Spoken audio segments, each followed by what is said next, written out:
Welcome. This is hopefully a good representation of my aggro enchantment deck, enchantment aggro. It's in Selesnia. There is a deck tag on the channel. I would appreciate it if you would check it out. Maybe give it like its first view.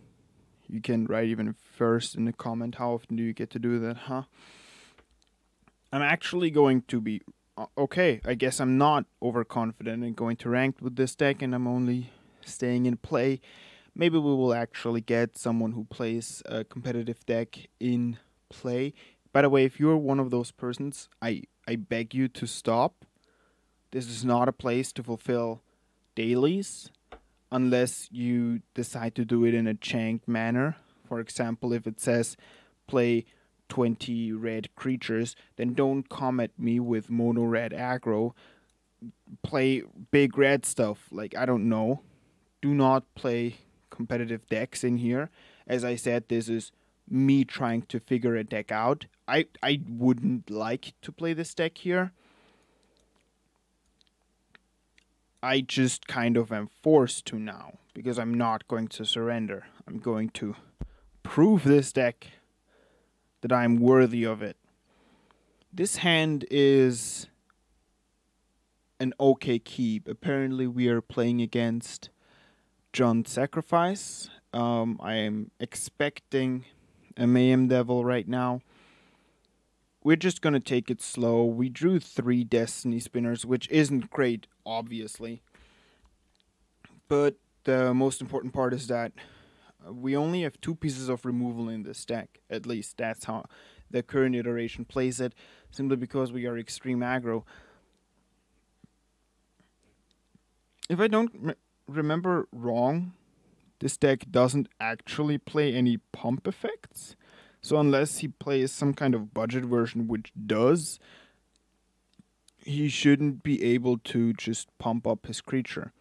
And he isn't, which is great for us out of one main reason, and that is that yes, he can make a food. He would then be up to 4 mana for next turn, and if he has a land, he would be up to 5 mana next turn.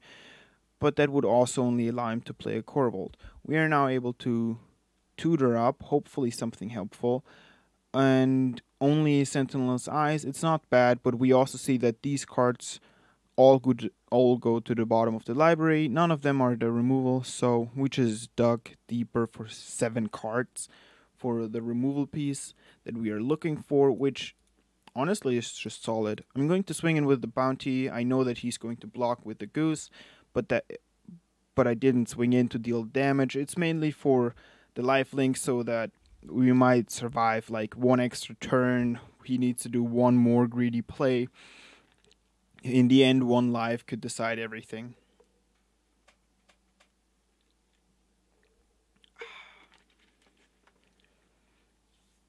We see the shock land. This is 5 mana. Again, he could have Corvold right now.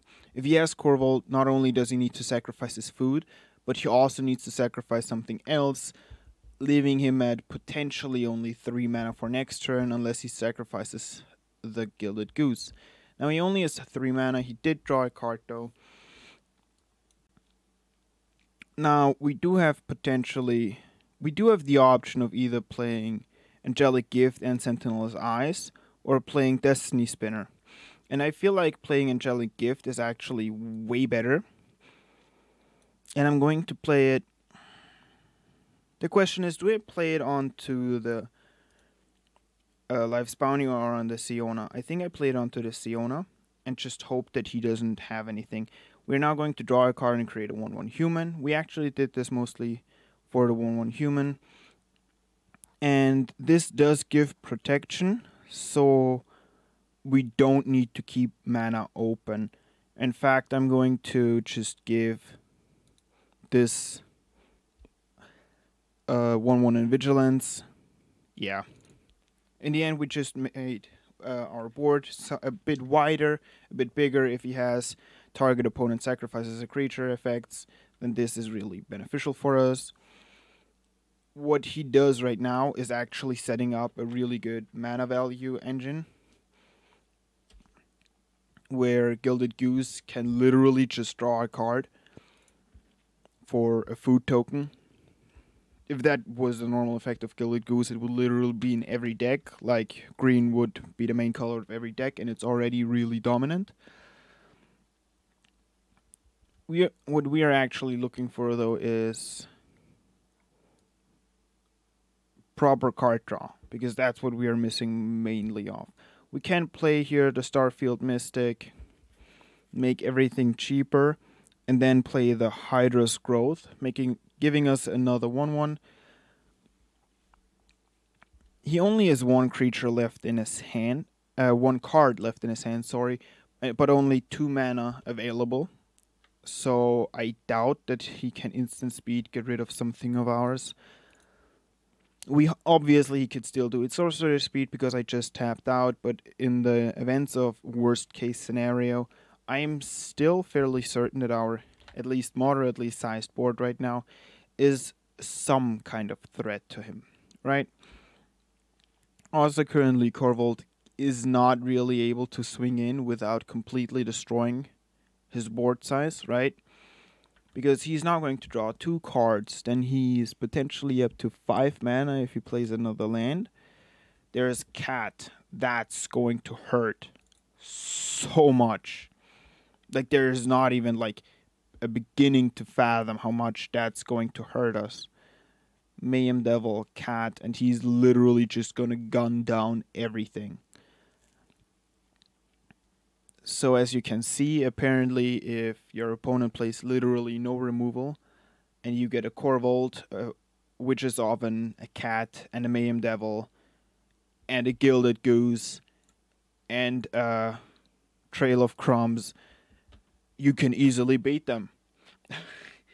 No, I'm not necessarily joking, I'm just taking it way too far. What I mean is that we're in a bad position. I do not know what could potentially save us right now. I assume that he's going to sack a forest. Yep. This allows him to draw a card. He can shoot 1 more damage.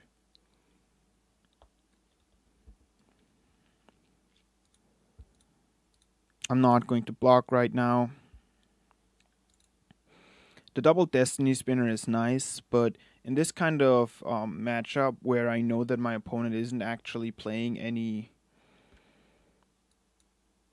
counter spells, for example, the Spirit of Eidolon, I believe its name was, where it makes the Planeswalker abilities cost 1 more.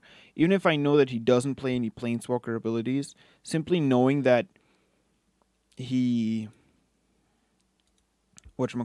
simply knowing that it has first strike makes it so much stronger, especially because then I could also buff it up with the Karametra's Blessing. If I give it Vigilance, for example, it is a way more dominant blocker as well, simply because it deals the damage first. Obviously, first strike, duh. And these are the little things where I'm not sure.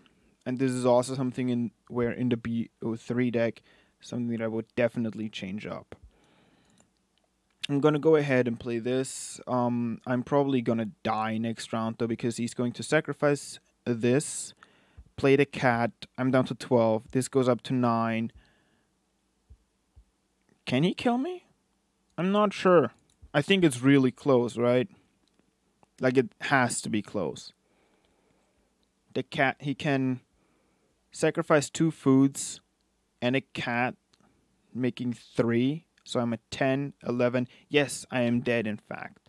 And that's not even close. I am pretty obviously dead. I'm actually now going to go into constructed, ladder. I don't think it's called constructed in MTGA. I'm still going to call it standard ranked. Yeah, that's the proper name. That's the MTGA way. Standard rank. Screw constructed. Screw like proper terminology. Standard ranked. Like who? But yeah. Let's give this another shot. I think that this time around it didn't necessarily go wrong, but we had near to no card draw. Yes, we went wide, but it is Usually only a strategy that we want to use if we are getting pressured, and not if we want to like push forward and ahead. Now, this hand isn't great whatsoever. Like, I'm sad to say this, but this hand is actually really bad. Because it has no card draw, it has no card advantage, it easily folds over.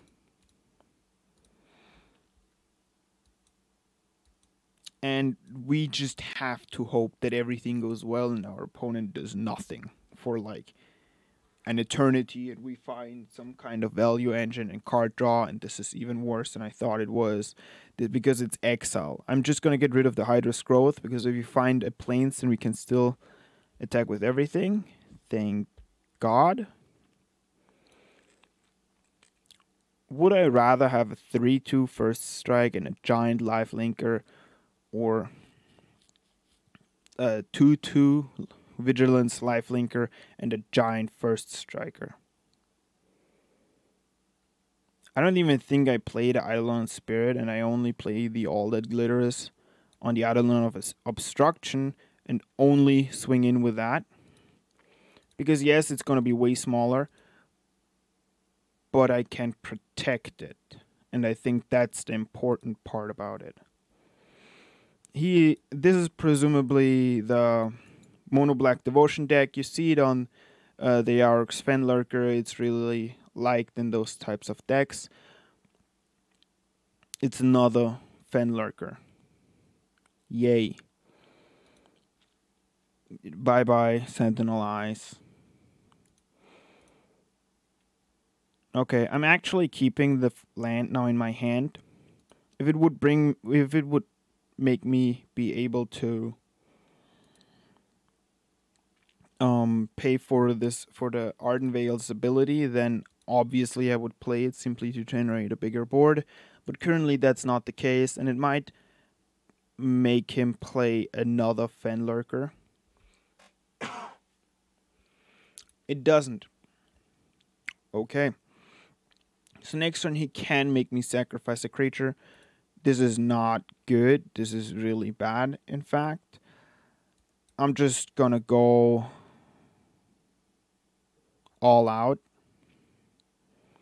Basically saying that sacrifice block.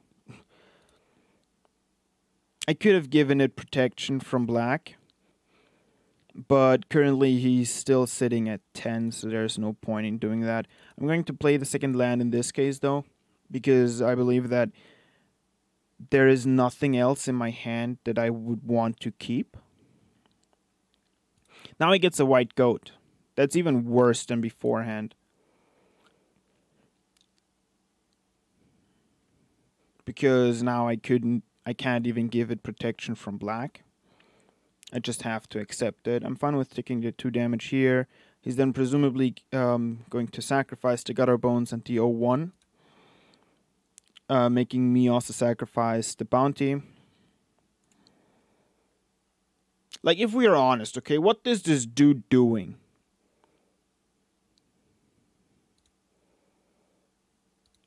Well, dying, apparently.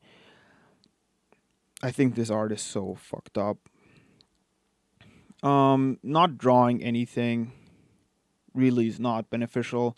We could play this and hope to draw something next turn. But honestly, he's just gonna go and sacrifice another 2 creatures. I'm going to swing in here. Hope, I guess.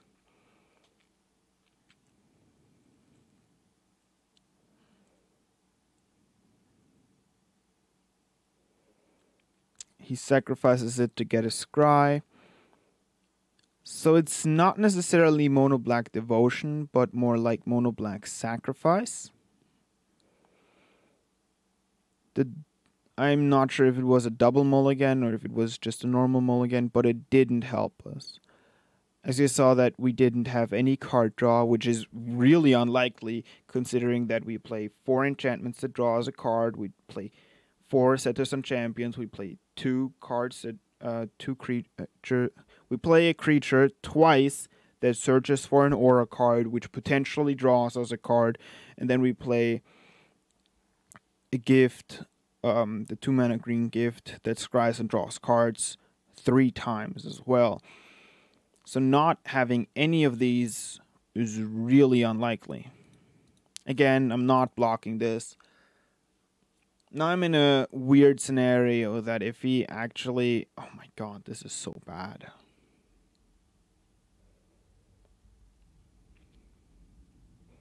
Because he basically gets a free sacrifice, right? I don't know what to sack. Because if I do not sack the Eidolon of Obstruction, I won't have any card draw. But if I sack the Eidolon of Obstruction, I lose my 8/7 first strike. Tell me in the comment section what I should do below, and I'm going to weep and cry because I presumably made the wrong decision. I feel like the 8/7 is, even though it is big and it is going to pressure him and it's going to remove the Lasso Debriva that's currently on the board, I don't feel that it is going to do enough. And if we have a Citizen Champion, again, most of our deck is enchantments, we might be able to pull something off by drawing like 2 creatures. We are so doomed. There is nothing we can do. I have no idea what we could possibly do.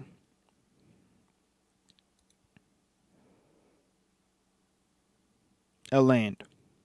Great. Yep, this is a surrender. Normally I would like to maybe play it out or like wait at least for the turn before we actually lost. You see I'm only in silver 1. That's because I haven't played MTGA in a while. It was on a pretty low. It was pretty low for me in the recent weeks, I could even say. Simply because the meta wasn't really interesting for me. This hand already looks much better, right? We have a bounty on turn 1, we have a potential draw, or we have a spinner on turn 2, which I also really like because our opponent can then no longer counterspell anything. It doesn't look like we need to be doing that though. So everything is just looking mighty fine. A Fairy Godmother. I am going to play the Destiny Spinner here over the Life's Bounty. And I'm actually going to offer up the trade. Because if this is Weenie White, if this is Selesnia, then they have easier ways of pumping those things. And we have actually a way of returning this 1-mana creature back to our hand. This is now a 2/2. I'm just gonna start early and put this on here. So I assume that it is going to be mono white life gain. This is going to punch for 3. The creatures that we have to look out for is the 3 white card that gives him 1 health every time he attacks with a creature, and the God, because of the life aspect, which just pumps creatures in general.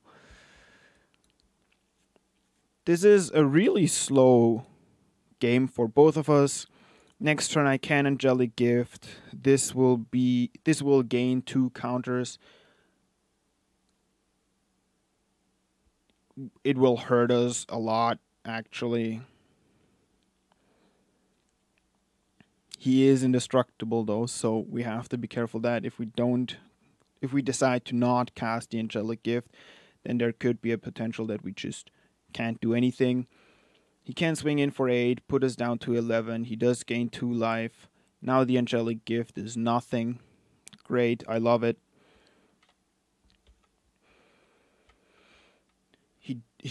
Does he decide to make a Giant Flyer? That would be not good for us. I'm not blocking this, by the way. It's a 5/5 indestructible. I don't know what would be best.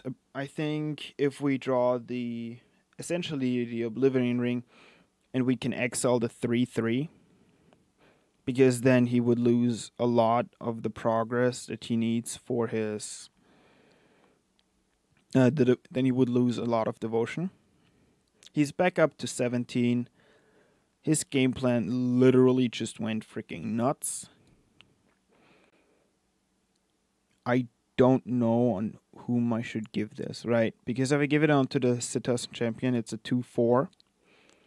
But I don't think it can block the flyer. So I'm actually going to give it to him in the hopes of me drawing another forest. I should have given it apparently to the champion so that this would make it indestructible. I'm now just going to pass the turn. Again, hoping to draw another land. It went from really good to really bad in literally this card. People laughed about this card because it was really weak. And now we're going to get our face beaten. This is currently one of the stronger decks, you could say. I'm amazed that he's still pumping this. I assume that he's going to swing in with 4 creatures this turn. Essentially pumping this up by 4. Okay, only 3. Nope, there are all 4 creatures. And this is, I believe, going to be our loss. Simply because this is a giant flyer now. There's nothing we can set in its way. It's not a giant flyer. I'm not sure if I agree with this decision.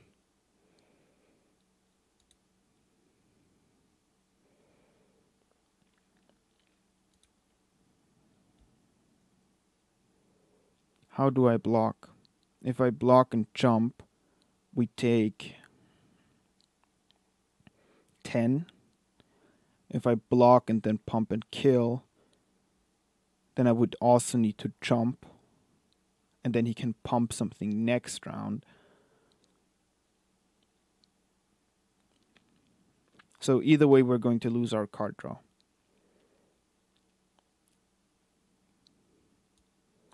So I think getting rid of something that is actually really beneficial to him, because he would need another white source, right? I forgot that he can give it protection. Wait, why did he then not just do that beforehand? Oh, and I'm dead. So it doesn't even matter, because he gains 1 life and he can put it on either one. So yeah. Really well played by our opponent. We sadly ended up not getting over 3 lands. I'm actually just going to squeeze in 1 more game. Hopefully this will actually show how this deck can go off. If this doesn't show how this deck goes off, I might consider doing an actual standard event. I really like doing standard events because they're at least the cheapest way of grinding free to play in this game at all. Again, this hand isn't great. Our opponent mulliganed. I'm going to keep this hand though, because Destiny Spinner straight up can just, like, if we get any type of control deck, for example, Simic Flash, Izzet Flash also, then a Destiny Spinner can just screw with their whole game plan of not letting me have any creatures.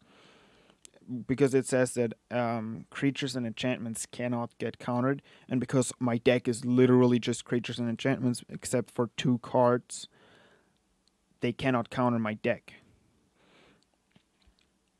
He actually went down to 5, which is massive for us. Maybe this will be the game that we win.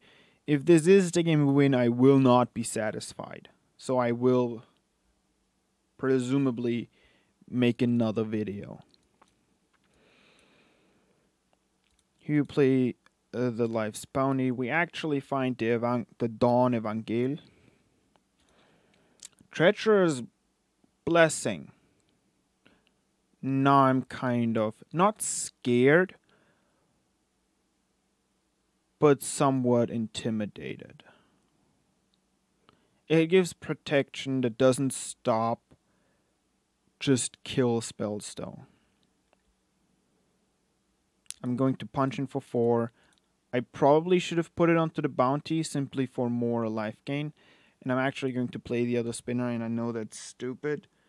Because ideally we would draw another white mana source so that we could then play the Dawn Evangel and the Sentinel's Eyes. What is happening? Is this an Orzhov sacrifice deck with a really slow and bad start? Okay, I assume that he takes the All That Glitters, otherwise he would just be dead. And he does. How close are we, right? We have 6 damage that would literally put him to half. I don't think we should be overconfident at all. So I'm just straight up gonna punch in. Because if we play this right now, he's going to board wipe. And that's it. I guess this is actually better, because then we get a Destiny Spinner back and we can put another Sentinel's Eyes on it. And it pretty much guarantees our... this makes it so that we still have... we still have kill pressure over him, especially if he decides to cast a spell. If he actually does cast a board wipe, though, I will get my 2/3 back. He will gain 2 life next turn. Okay.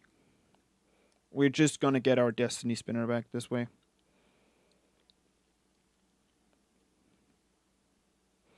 And this is what I meant with the great value of Sentinel's Eyes.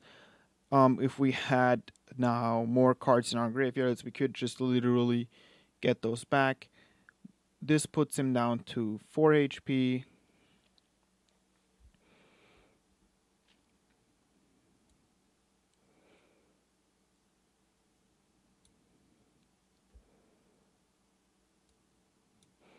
I'm just gonna play this. This is fairly annoying. Did I just misplay? Can you give protection from colorless? If this would have been a white enchantment, we would have been so much better off. But it's not, so screw me, I guess. Now the question is, should I put this on the... I think I put it onto the Lives Bounty.